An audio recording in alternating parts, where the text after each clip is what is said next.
Some stories start just like any other day, but then turn into something extraordinary.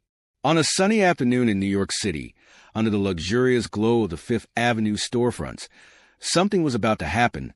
Something no one could predict, but that would be impossible to forget.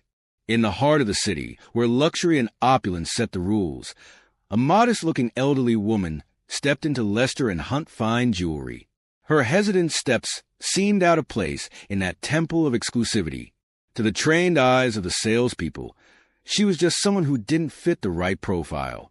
But what no one knew was that this woman carried a story, a connection that would make the entire world pay attention.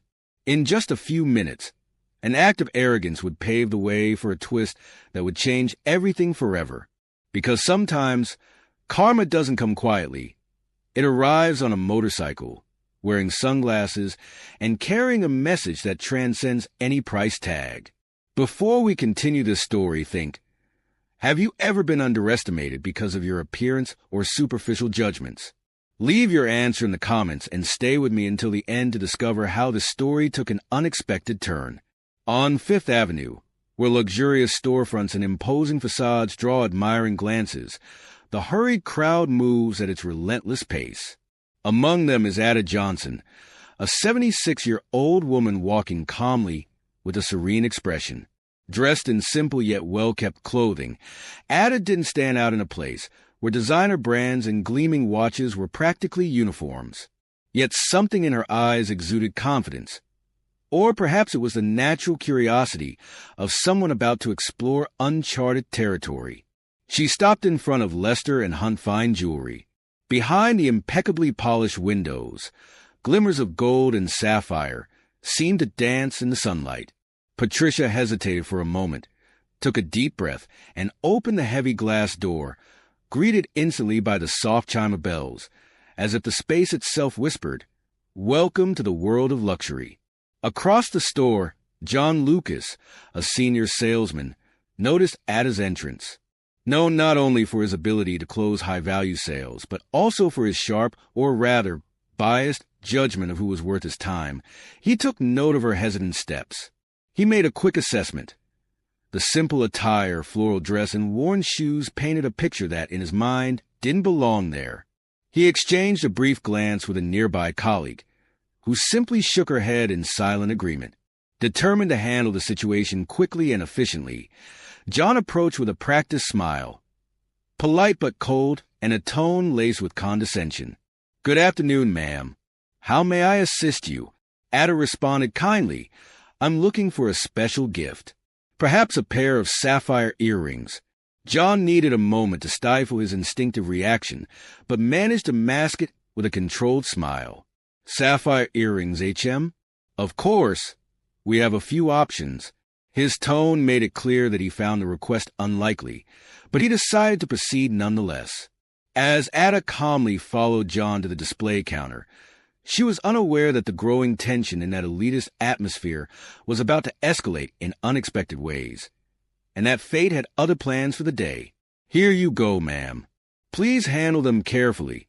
John watched Ada adjust the sapphire earrings in the mirror, his Rolex gleaming as he crossed his arms. His lips formed a tight smile that barely masked his disdain. "Ma'am." His voice carried that particular tone used by those who see service as condescension. "These pieces aren't really made for casual handling. They're quite exclusive." He extended his hand expectantly. "Perhaps I can show you something more suitable for your circumstances." Ada continued examining the earrings with careful appreciation. "The craftsmanship is exceptional." John let out a short, derisive laugh. "Yes, well, exceptional craftsmanship comes with an exceptional price. These aren't exactly the kind of accessory one wears to." He paused, his eyes scanning her modest floral dress like a counterfeit detector inspecting fake bills. Whatever senior center events you might attend, several nearby customers bristled at his tone. Luke, the junior associate, busied himself with a display case while listening intently. "I'm quite familiar with fine jewelry," Ada replied calmly. "I've worked with high-quality accessories for many years." "Oh," John's voice dripped with sarcasm. "Were you perhaps working in the wardrobe of one of those establishments?" He cast a conspiratorial glance at a wealthy couple nearby, who uncomfortably averted their eyes. Because these particular pieces require not only appreciation, but he adjusted his tailored blazer. The means to back up that appreciation. Adam met his gaze evenly. I'd still like to try them on properly. John's polished demeanor cracked slightly. Let me be direct, since you seem to be missing the rather obvious cues. These earrings cost $30,000. He enunciated every word as if speaking to a child. That's more than your entire wardrobe, handbag, and likely your monthly Social Security check combined. I have a responsibility to protect our merchandise from. His eyes flicked to her worn purse. Aspirational shopping. An older gentleman in a Tom Ford suit turned toward them, looking horrified. Now see here, sir. John interrupted with practiced authority. I'm handling the situation. He turned back to Ada, his voice hardening. Perhaps Xiles would be more your speed. They have a lovely selection of cubic zirconia. Much more, he smiled. Age and income appropriate. Ada began carefully removing one earring. The price isn't... It's not just about the price, John interrupted sharply, his tone cutting enough to slice through diamonds. It's about understanding one's place in the social hierarchy. And this, he gestured around the pristine store with manicured hands, is clearly several tax brackets above yours. I've been in luxury retail long enough to spot the difference between a serious client and someone living out a pretty woman fantasy. The store fell into an uncomfortable silence. Even the armed security guard by the door was shifting uncomfortably. At that moment, the unmistakable rumble of a motorcycle engine sliced through the thick tension. The security door buzzed open, because karma, like the most flawless diamonds, reveals itself when the light hits just right. And in exactly 30 seconds, John would learn that the true cost of arrogance cannot be measured in carats. Suddenly, the sound of a motorcycle engine echoed across the marble floor of Lester and Hunt Fine Jewelry, silencing every murmur in the store. A tall figure, dressed in a brown leather jacket, stepped through the security doors, carrying a helmet under one arm. His presence seemed to shift the atmosphere, making the air heavy with anticipation. John turned automatically toward the new visitor, and his expression shifted from utter disdain to astonished recognition. In an instant, the same professional smile he had withheld from Ada now spread across his face like wildfire on dry grass. Mr. Johnson, what an unexpected honor. John nearly stumbled over his own feet as he moved away from Ada. Welcome to Lester and Hunt. I would be delighted to show you our latest collection of... But Dwayne Johnson wasn't looking at John. His eyes found Ada, and the warm smile that spread across his face radiated more warmth than all the store spotlights combined. Mom, he said simply, crossing the room to embrace her. Sorry I'm late. Fifth Avenue traffic was brutal. The word Mom thundered through the store like a bolt of lightning. The color drained from John's face. So quickly he had to steady himself against the display case. John's mouth opened and closed several times, but no words came out. Sweat began to bead on his forehead despite the store's impeccable climate control. I had no idea, Mr. Johnson. If I had known... That's the problem, isn't it? Dwayne interrupted, his voice calm, but carrying an unmistakable weight. You didn't know. You didn't know she designed costumes for some of Hollywood's biggest films. You didn't know she raised me alone, teaching me the value of treating everyone with dignity. You knew nothing about her, but you decided she didn't belong here. John's throat went dry. Luke, the junior associate, stepped forward, his voice steady and respectful. Mrs. Johnson, if you're still interested, I'd be honored to show you our full sapphire collection. We have some stunning new pieces that would complement your eyes beautifully. John shot Luke a look of pure betrayal, but Dwayne nodded in approval. Ada gently touched her son's arm and smiled. Actually, dear, I think I've seen enough jewelry for today. Perhaps we can grab a coffee at that little place on the corner. Dwayne's expression softened. Of course, Mom. Do they still make your favorite lemon scones? She chuckled. Only one way to find out. As they turned to leave, Dwayne paused and looked back at John, who seemed to be trying to shrink into his expensive suit. You know what's interesting about jewelry?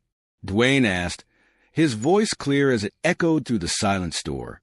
The true value isn't always in what shines the brightest. Sometimes it's about character, dignity, and how you treat others. My mom taught me that. He smiled at Ada. There's no price tag on that lesson. The security door buzzed one last time as mother and son left, leaving behind a profound silence, broken only by the ticking of John's expensive watch, counting the seconds of his now reconsidered career. The store manager, who had emerged from his office during the commotion, cleared his throat. John, my office. Now, Luke watched through the window as Dwayne helped his mother onto the motorcycle, handing her an extra helmet. He couldn't hear their laughter, but he could see the joy on their faces. Turning back to the store, he noticed the wealthy couple who had witnessed everything now looking at their luxury purchases with slightly different eyes. Sometimes, the most valuable things in life don't come in a signature blue box.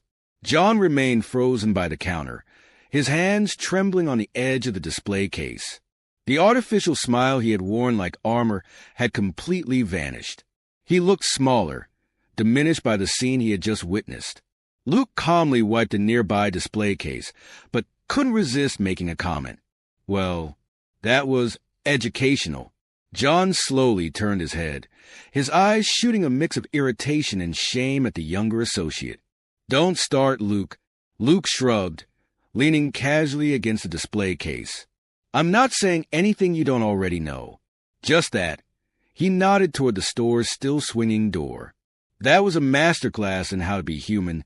John let out a heavy sigh, but before he could respond, the store manager, Mr. Edwards, emerged from his office with a stern look. He locked eyes with John, his expression heavy with disappointment. John, we need to talk. Now. In the manager's office, the air was thick with tension. Mr. Edwards closed the door and walked slowly to his chair, sitting down with a rigid posture. John remained standing, unable to find the words to begin. You know, John, Edwards began, his voice low but firm, when you started here, I saw potential in you. I thought I'd found someone who understood the balance between exclusivity and respect. But today, you threw all of that away. John opened his mouth to respond, but the manager raised a hand to silence him. No, you're going to listen. Today, you put us at the center of a storm. Not only did you humiliate a customer, but you did so without even bothering to understand her. It doesn't matter who she was. It doesn't matter if she was Dwayne Johnson's mother or an ordinary housewife. The point is, you failed. Miserably. John lowered his head, the weight of the manager's words pressing down on him. I made a mistake, he said in a barely audible tone. Yes, you did, Edward said, leaning forward. But a mistake like this isn't something we can just sweep under the rug. Your attitude today showed who you really are, and that doesn't align with the store's values. Meanwhile, out on the sales floor, Luke continued assisting customers with his warm and genuine approach. The wealthy couple who had witnessed everything walked up to him. So, how long have you worked here? The man asked, trying to lighten the mood. Luke smiled. Long enough to know people are more important than price tags. The woman looked at him, clearly impressed. You know, after today, I think we'll be rethinking what truly matters. Luke nodded, watching as they walked out of the store hand in hand, leaving behind the jewelry they had previously considered purchasing. Outside, Dwayne and Ada arrived at the cafe she had mentioned. The place was simple but cozy, filled with the aroma of fresh coffee and lemon scones. As they sat down, Ada looked at her son with a playful smile. You know you made a scene back there, don't you? Dwayne chuckled, taking her hand. Sometimes, Mom, a scene is exactly what people need to wake up. She shook her head with a sigh, but couldn't hide the pride in her eyes. I just hope he learned something from it. Dwayne shrugged. If he didn't learn today, the world will take care of it. But what's most important is that you were treated as you deserve. Ada took a sip of her tea and gazed out the window, her heart warmed not just by her son's gesture, but by the lesson that moment had taught everyone around them. Because sometimes the real shine isn't in what glitters. It's in how we choose to light up the world around us. What do you think about this story? Have you ever been underestimated or judged unfairly? Share your thoughts in the comments below. Let's start a conversation. If you found this story inspiring, don't forget to like this video to show your support. Subscribe for more powerful stories that remind us of what truly matters. Turn on notifications so you never miss an update. Tell us, how would you have handled this situation? Your experiences and insights could inspire someone else today. Want more real-life lessons on respect, kindness, and karma? Check out our other videos. Remember, true value isn't in what glitters. It's in how we treat others. Let's spread the message.